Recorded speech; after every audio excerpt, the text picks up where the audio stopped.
गोरखपुर की विभिन्न परियोजनाओं के लोकार्पण और शिलान्यास के लिए आयोजित आज के इस कार्यक्रम में उपस्थित गोरखपुर के महापौर श्री सीताराम जायसवाल जी, मंच पर उपस्थित गोरखपुर से हमारे सभी माननीय विधायकगण श्री विपिन सिंह जी, श्री शीतल पांडे जी, श्रीमती संगीता यादव जी, श्री महेंद्र पाल सिंह जी, श्री संत प्रसाद जी, डॉक्टर विमलेश पासवान जी, राज्य महिला आयोग की उपाध्यक्ष श्रीमती अंजू चौधरी जी, भारतीय जनता पार्टी के जिलाध्यक्ष श्री युधिष्ठिर सिंह जी, महानगर अध्यक्ष राजेश गुप्ता जी, उपसभापति नगर निगम कार्यकारिणी श्री ऋषि मोहन वर्मा जी, पूर्व महापौर श्रीमती सत्या पांडे जी और आज के इस लोकार्पण कार्यक्रम में उपस्थित गोरखपुर के सभी कार्यकर्ता भाइयों बहनों,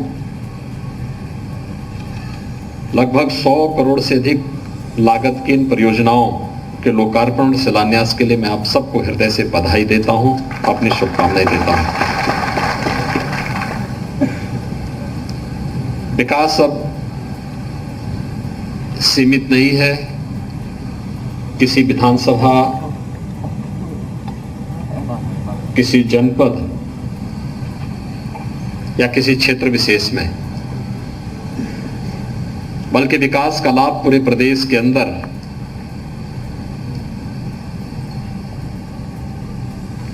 हर एक जनपद में, हर एक विधानसभा में और हर एक गांव और कस्बे तक जाकर के लोगों के जीवन में परिवर्तन लाएगा। आज विकास की इन परियोजनाओं का लोकार्पण और शिलान्यास इस बात का उदाहरण है।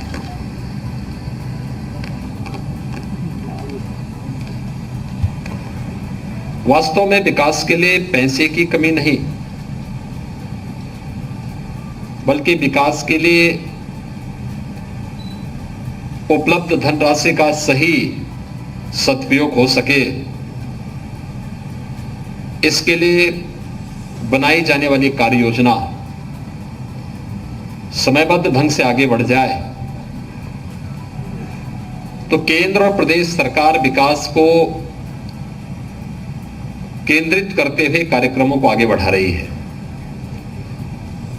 क्योंकि हम सबका मानना है कि यह विकास ही हर एक नागरिक के जीवन में व्यापक परिवर्तन ला सकता है, उनके जीवन में खुशहाली ला सकता है, रोजगार के अनेक अवसर सृजित कर सकता है और आत्मनिर्भर भारत की परिकल्पना को यही साकार भी कर सकता है। और उस आत्मनिर्भर भारत की परिकल्पना को साकार करने के लिए ही विकास की ढेर सारी योजनाएं अलग अलग स्तर पर तैयार की जा रही हैं। और इसीलिए हम सबको सदैव इस बात का ध्यान रखना होगा कि विकास का कोई विकल्प नहीं। किसी गांव में, किसी कस्बे में कोई योजना स्वीकृत होती है तो बिना किसी उसमें बाधा डाले हम सबको उसका स्वागत करना चाहिए, क्योंकि वह किसी व्यक्ति के लिए नहीं होती, किसी समुदाय के लिए नहीं होती, उसमें समग्रता छिपी होती है। सबका साथ और सबका विकास का भाव उसके अंदर निहित होता है और सबका साथ और सबके विकास का यह भाव ही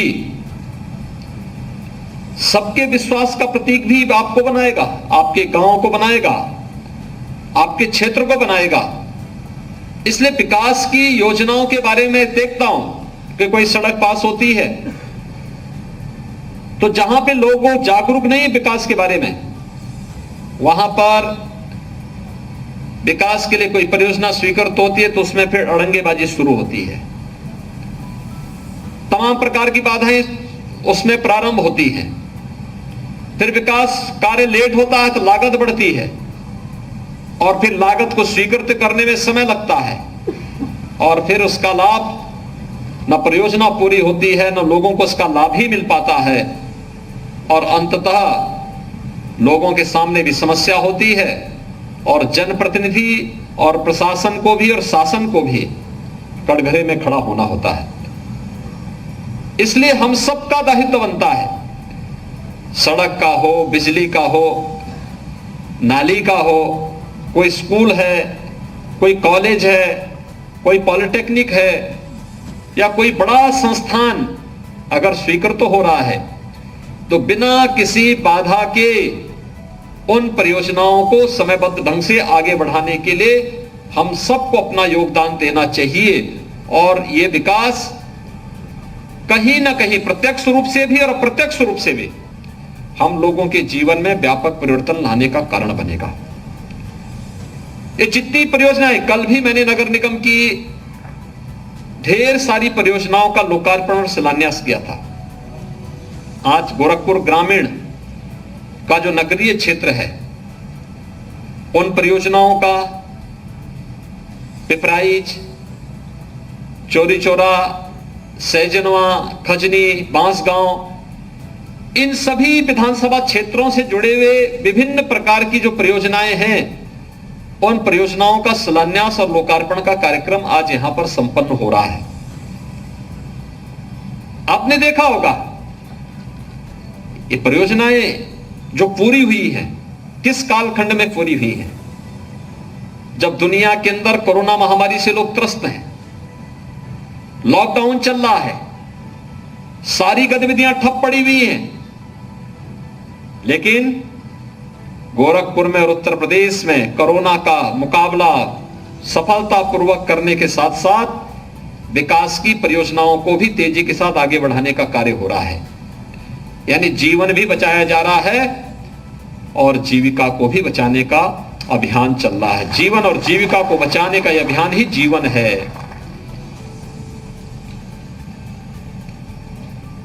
हमें दोनों पर ध्यान देना होगा, और इसलिए जब हम विकास की बात कर रहे हैं, मेरा आप सबसे आग्रह होगा, कोरोना वायरस कमजोर जरूर हुआ है। शासन, प्रशासन, हेल्थ वर्कर, कोरोना वॉरियर्स, इन सब ने मिलकर के एक प्रयास किया। प्रत्येक जनप्रतिनिधि ने अपने अपने स्तर पर जो प्रयास किए, उस प्रयास का प्रतिफल है कि आज कोरोना उत्तर प्रदेश के अंदर नियंत्रण में है। लेकिन लापरवाही के लिए कोई गुंजाइश नहीं होनी चाहिए, कोई गुंजाइश नहीं होनी चाहिए। आप जैसे सोकर के उठते हैं, दातून करते हैं, नित्य क्रिया से निवृत्त होकर के स्नान आदि करने के बाद अपना सारे कार्यक्रमों को आगे संपन्न करते हैं, उसका एक पार्ट बनाइए कि जैसे आप अपना कपड़ा धारण करते हैं वैसे ही मास्क भी आपके मुंह पर जरूर रहना चाहिए। अच्छा है घर के अंदर भी रखे तो अच्छा है, लेकिन कम से कम घर के बाहर निकलने पर तो मास्क जरूर रहना चाहिए और मास्क पूरा पहनना चाहिए। ये मास्क तमाम प्रकार के इन्फेक्शन से आपको बचाएगा, याद रखना, तमाम प्रकार के इन्फेक्शन से बचाएगा। असुविधा जरूर होती है, लेकिन यह सुविधा तात्कालिक है। लेकिन इस मास्क के कारण लंबे समय तक आप तमाम प्रकार की बीमारियों से बचे रहेंगे। और कोरोना से बचाव की पहली शर्त तो मास्क ही है। हमें नहीं बोलना चाहिए, मास्क आपको सुरक्षा प्रदान करेगा, हर प्रकार का संरक्षण प्रदान करेगा। इसलिए पहली शर्त, हम स्वयं, अपने परिवार और अपने इर्द गिर्द के लोगों को मास्क पहनने के प्रति जागरूक करें। दूसरा, हमें इस बात को ध्यान में रखना होगा, उत्तर प्रदेश ने जो एक मॉडल दिया है कोरोना पर नियंत्रण करने का, आबादी देश की सबसे बड़ी आबादी का राज्य उत्तर प्रदेश है, लेकिन आदरणीय प्रधानमंत्री जी ने जो पहली लहर के समय कुछ मंत्र दिए थे, ट्रेस यानी जहां कहीं भी कोई कोरोना से जुड़ा हुआ मामला है उसको चिन्हित करना, उनके संपर्क में कौन कौन आए हैं उन सबको भी चिन्हित करना, चिन्हित करने के साथ ही उनका टेस्ट भी करा लेना, और टेस्ट कराने के साथ ही अगर वो व्यक्ति कोरोना पॉजिटिव है, घर में व्यवस्था है तो होम आइसोलेशन के लिए, और अगर घर में व्यवस्था नहीं है, लक्षण युक्त है, उसे तत्काल हॉस्पिटल में पहुंचाने के लिए शासन ने सुविधाएं दे रखी हैं। उन सुविधाओं का लाभ लेकर के हम उन लोगों की जान बचा सकते हैं। यानी टेस्ट बचाने के बाद हॉस्पिटल में या फिर होम आइसोलेशन में उसके ट्रीटमेंट की व्यवस्था है। मेडिसिन किट गांव-गांव बांटी जा रही है, और मैं धन्यवाद दूंगा कि हमारी निगरानी समितियों ने इस संबंध में बहुत अच्छा काम किया। खासतौर पर ग्रामीण क्षेत्र में ग्राम प्रधानों की अध्यक्षता में बनी हुई निगरानी समितियां, शहरी क्षेत्र में हमारे जो पार्षदगण हैं उनकी अध्यक्षता में जो निगरानी समितियां बनी, आशा वर्कर, आंगनबाड़ी, राजस्व के कर्मी, ग्राम्य विकास से जुड़े हुए कर्मी, ये सभी लोग उसके साथ जुड़े हुए हैं। और कितना बेहतर काम उन्होंने किया, एक एक घर में पहुंच गए, हर लक्षण युक्त व्यक्ति को उन्होंने दवा दे दी। 27 जून से बच्चों की मेडिसिन किट भी गांव-गांव में पहुंच रही है। 4 कैटेगरी बच्चों की भी की गई है, 0 से 1, 1 से 5, 5 से 12, 12 से 18। नवजात शिशु है तो उसको दवा ड्रॉप के रूप में, 1 से 5 वर्ष का बच्चा हो सकता है, टैबलेट लेने में दिक्कत हो तो लिक्विड फॉर्म में उसके लिए दवा उपलब्ध कराई गई। शेष अन्य बच्चों के लिए उसकी आयु के अनुसार दवा उपलब्ध कराई गई, और गांव-गांव में निगरानी समितियां इस दवा को लेकर के आज भी जा रही हैं। हमारा दायित्व क्या बनता है? निगरानी समिति से जुड़े हुए लोगों को सम्मान देना है। हमारे गांव में आए, उनका प्रॉपर सम्मान हो। कोरोना कालखंड में जब तमाम लोग भयभीत थे, अपने स्वयं का बचाव करने में लगे थे, उस समय निगरानी समितियां घर घर जाकर के स्क्रीनिंग करने का कार्य कर रही थी। एक एक व्यक्ति को बचाने के लिए अपनी ताकत लगा रही थी। एक एक व्यक्ति के जीवन को बचाने के लिए स्वयं के जीवन को दांव पे लगा करके गांव-गांव और घर-घर जाकर के वे लोग कार्य कर रहे थे। बड़ा अभिनंदनीय कार्य किया। इसलिए उन लोगों का सम्मान होना चाहिए, क्योंकि उनकी मेहनत ने, उनके द्वारा किए गए परिश्रम ने प्रदेश के ग्रामीण क्षेत्र को, मोहल्ले मोहल्ले को कोरोना महामारी से बचाने में बहुत बड़ा योगदान किया। आज कोरोना नियंत्रण में है, लेकिन नियंत्रण का मतलब यह नहीं कि हम लापरवाही कर लें। लापरवाही की कोई गुंजाइश नहीं होनी चाहिए। और इसलिए मेरी आप सबसे अपील होगी, कोरोना के नियमों का पालन करें। उसके लिए जो निर्धारित मापदंड तय किए गए हैं, उन सब का पालन करते हुए हर एक व्यक्ति को सुरक्षा प्रदान करने के लिए सरकार ने जो व्यवस्था दी है, टेस्ट एंड ट्रीटमेंट का। दूसरा, सरकार ने जो व्यवस्था की है वह है वैक्सीनेशन का। हम सब आभारी हैं प्रधानमंत्री मोदी जी का, जिन्होंने पूरे देश के अंदर मुफ्त में वैक्सीन उपलब्ध करवाने की कार्रवाई प्रारंभ की है। भाइयों बहनों, ये वैक्सीन एक सुरक्षा कवच है, फ्री में है। आप देख लीजिए, अगर प्राइवेट में यही वैक्सीन 600 और 1200 रुपए में है एक वैक्सीन, और सरकार फ्री में लगा रही है। और तब भी मैं देख रहा था बहुत सारे लोग एक डोज ले रहे हैं, दूसरी डोज ले नहीं रहे। जो निर्धारित समय सीमा है, उस निर्धारित समय सीमा के अंदर दोनों डोज ले लेना, यह एक सुरक्षा कवच देगा। क्योंकि जब तक कोरोना का पूरा खात्मा नहीं हो जाता है, तब तक सतर्कता और सावधानी ही और सरकार के द्वारा दी गई व्यवस्था ही हमें इस महामारी से बचाएगा, हमें और हमारे परिवार को इस महामारी से बचाएगा। आपने देखा होगा ये महामारी बहुत सारे लोगों के स्वजनों को, प्रियजनों को असमय ले गई है। बहुत सारे परिवारों के सामने संकट आया, लेकिन संकट के समय सरकार का संबल उनके साथ में है। आपने देखा होगा केंद्र सरकार ने पहली लहर में भी और दूसरी लहर में भी तमाम प्रकार की घोषणाएं गरीबों के लिए, आम नागरिकों के लिए की। पहली लहर के बाद जब दूसरी लहर भी आई, मई से लेकर के दीपावली तक हर गरीब को निःशुल्क खाद्यान्न उपलब्ध करवाने की व्यवस्था प्रधानमंत्री गरीब कल्याण अन्न योजना के माध्यम से मुफ्त में खाद्यान्न की व्यवस्था हर एक गरीब के लिए की जा रही है। और राज्य सरकार ने भी जून, जुलाई और अगस्त 3 महीने के लिए हर एक गरीब को, हर एक नागरिक को, पात्र गृहस्थी का हो या अंत्योदय का कार्ड धारक हो, उनको मुफ्त में खाद्यान्न उपलब्ध करवाने की कार्रवाई प्रारंभ की है। हमारा दायित्व बनता है कि खाद्यान्न की इस योजना का लाभ पूरी ईमानदारी के साथ हर एक नागरिक को मिल सके। यह हमारा दायित्व भी बनता है कि हम हर एक नागरिक तक शासन की योजनाओं को पहुंचाने का कार्य कर सके। सरकार उनके साथ में है। आपने देखा होगा जिन बच्चों ने अपने मां बाप को खोया है, प्रदेश सरकार ने मुख्यमंत्री बाल सेवा योजना के माध्यम से एक योजना प्रारंभ की है।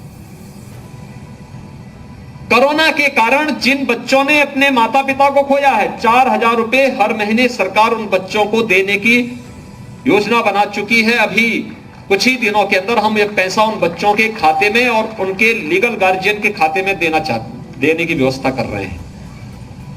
उन बच्चों की पढ़ाई, अत्याधुनिक पढ़ाई की उनको हो सके, उसकी व्यवस्था सरकार कर रही है। बहुत सारे ऐसी भी महिलाएं होंगी जिन लोगों ने अपने जो इस कोरोना कालखंड में निराश्रित हो गई होंगी।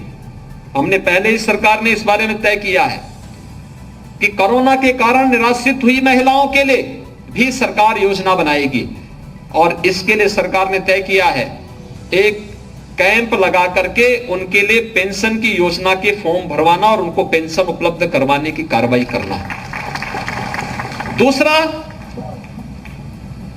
उन महिलाओं को उनकी योग्यता के अनुसार कहीं ना कहीं समायोजन करना, कहीं आंगनबाड़ी में, कहीं आशा वर्कर में, कहीं रसोईया में, गांव के अंदर गांव के रसोईया में, गांव के अंदर उन्हें अन्य तमाम योजनाओं के साथ जोड़ने की कार्रवाई, जिससे वे आत्मनिर्भर होकर के स्वावलंबन की ओर अग्रसर हो सके। और सरकार इस दिशा में भी एक प्रयास कर रही है। इस योजना को लेकर के हम लोग आ रहे हैं क्योंकि हर एक असहाय निराश्रित के साथ सरकार खड़ी है और केंद्र और प्रदेश सरकार उन्हें हर प्रकार का संबल देना चाहती है। हमारा भी दायित्व बनता है समाज के एक जागरूक नागरिक होने के नाते ऐसे हर उस व्यक्ति के साथ जिसने इस कोरोना महामारी के अंदर अपने किसी स्वजन को खोया है, प्रियजन को खोया है, उनके साथ हमारी सहानुभूति होनी चाहिए। उन्हें हर प्रकार का हमारा सपोर्ट होना चाहिए। उन्हें हम हर प्रकार से एक संबल दें, क्योंकि सामाजिक व्यवस्था तभी चल पाएगी। लेकिन भाइयों बहनों, हमें कहीं लापरवाही नहीं करनी है। यह लापरवाही खतरनाक हो सकती है और इसलिए मेरी आप सबसे अपील होगी, स्वयं का बचाव करते हुए अपने परिवार और अपने आसपास के वातावरण में प्रत्येक नागरिक को कोरोना से बचाव के लिए जागरूक जरूर करें। उसके प्रति निरंतर उन्हें अलर्ट रखें कि कहीं लापरवाही की कोई गुंजाइश नहीं होनी चाहिए। तीसरी लहर को भी बचाने के लिए, तीसरी लहर से बचाव के लिए सरकार ने भी से उपाय प्रारंभ कर दिए हैं। मैंने पहले बताया कि बच्चों की दवाइयां गांव-गांव पहुंच रही हैं। निगरानी समिति गांव में और मोहल्लों में लेकर के दवाओं को लेकर के निकल चुकी हैं। साथ साथ स्वच्छता सैनिटाइजेशन की कार्रवाई भी तेजी के साथ चल रही है। और यही नहीं, 12 वर्ष से छोटी उम्र के जितने भी बच्चे हैं उनके अभिभावकों को भी अभिभावक स्पेशल बूथ के माध्यम से पूरी तरह वैक्सीनेट करने के लिए भी सरकार कार्रवाई करे, यानी उन्हें समय से टीका लग सके, तीसरी लहर के पहले अभिभावक को हम सुरक्षित कर सकें। इसके लिए सरकार के द्वारा वैक्सीनेशन के स्पेशल जो कार्यक्रम चल रहा है, इस कार्यक्रम में स्पेशल बूथ उनके लिए बनाए जा रहे हैं। मैंने जो आपसे कहा, मैं देख रहा था खासतौर पर गोरखपुर में भी पहला डोज लेने वालों की संख्या बहुत ज्यादा है, लेकिन दूसरे डोज के लिए बोलना पड़ रहा है। आपका कार्ड मिला है, उस कार्ड में लिखा है कब तक आपको दूसरी डोज लेनी है। आप उस कार्ड के अनुसार या जो भी आसपास के आपके अगल बगल कोई भी व्यक्ति है, जब उसका नंबर आता है उस दिन वो जरूर जाकर के अपना डोज जरूर ले लें। लेट ना करें, लापरवाही ना करें, इसमें कमी देखने को मिल रही है। अगर फर्स्ट डोज ले लिया है तो निर्धारित समय में दूसरा डोज भी जरूर ले लें। अगर हम दूसरा डोज निर्धारित समय में ले लेते हैं तो यह बड़ा एक सुरक्षा कवच दे सकता है। यह देखने को मिला कि अगर वैक्सीन लेने वाला व्यक्ति पहला डोज लेने के बाद या दोनों डोज लेने के बाद अगर वह इन्फेक्शन की चपेट में आया है, कोरोना की चपेट में आया है, तो कोरोना बहुत हल्का रहा उनके लिए, सामान्य सर्दी जुकाम जैसा रहा। या जिसने एक डोज भी ली उस पर भी कम असर रहा, लेकिन जो लापरवाही करता रहा उसके लिए वो खतरनाक हो गया। और इसलिए लापरवाही किसी भी स्तर पर कोरोना के मामले में कतई नहीं होना चाहिए। हमें विकास भी करना है और विकास के साथ साथ बचाव भी करना है, जीवन भी बचाना है और हर व्यक्ति की जीविका को बचाने के लिए भी अभियान चलाना है। ढेर सारे अभियान चल रहे हैं इस समय सरकार के और हम उसके साथ जुड़ सकते हैं।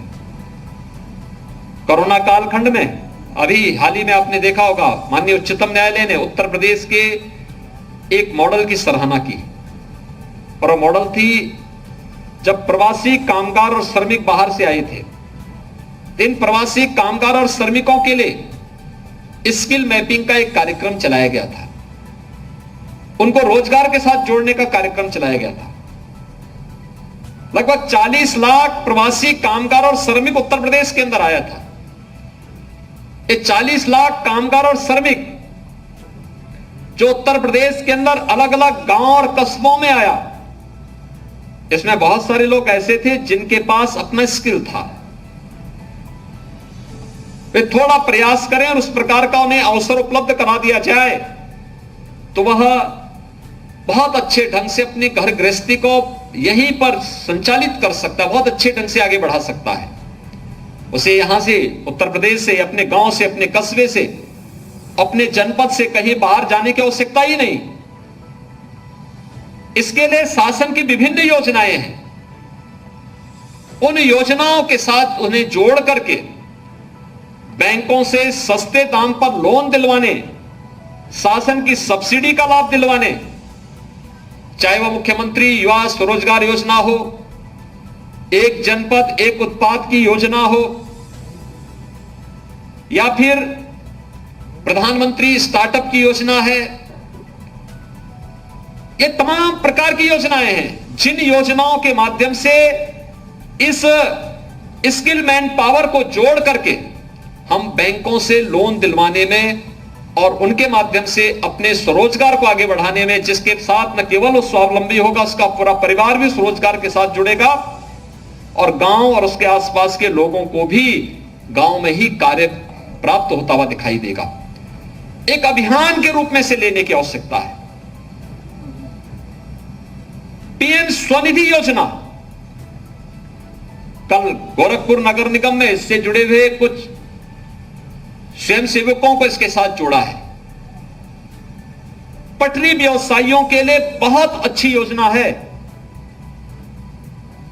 हम जानते हैं कि कोरोना कालखंड में प्रभावित होने वाला जो तबका है पटरी व्यवसायी भी है, क्योंकि रोज कमाने वाला व्यक्ति है और उस व्यक्ति के लिए स्वाभाविक रूप से जो उसने लोन लिया है वह लोन चुकता करने में कुछ दिक्कतें थी। सरकार उसके बारे में कार्य कर रही है।